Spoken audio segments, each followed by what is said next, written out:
अमेरिकेतल्या या दोन घटनांनी जग सुन्न झालेलं असतानाच युरोपमधली घटनाही हादरवून सोडणारी होती।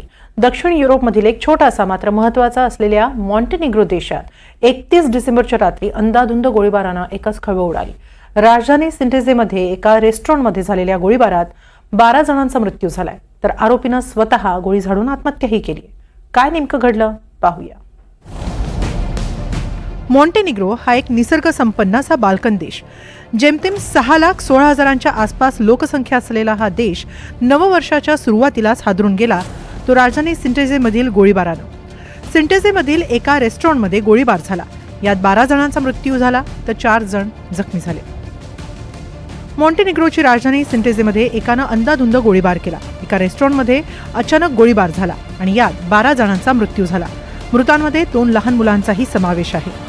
अलेक्झांडर मार्टिनोव्हिक असं 45 वर्षीय आरोपीचं नाव आहे। 31 डिसेंबरला बारमध्ये तो कुटुंबासोबत बसला होता, तेव्हा त्याचं जोरदार भांडण झालं। भांडणानंतर तो घरी गेला आणि शस्त्र घेऊनच परतला। बारमध्ये येऊन त्यानं अंधाधुंद गोळीबार केला।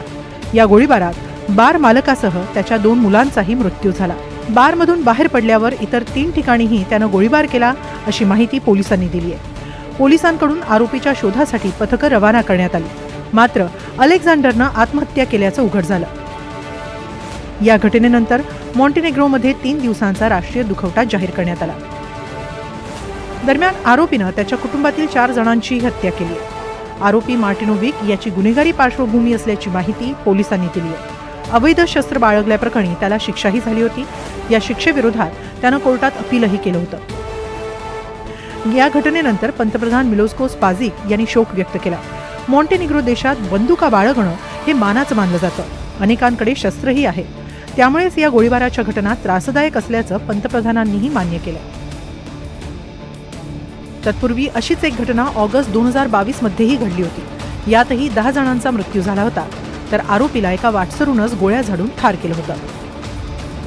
मात्र पुन्हा अशीच घटना, तीही नववर्षाच्या पूर्वसंध्येला घडल्यानं सारा देश सुन्न झालाय। Bureau report, NDTV Marathi.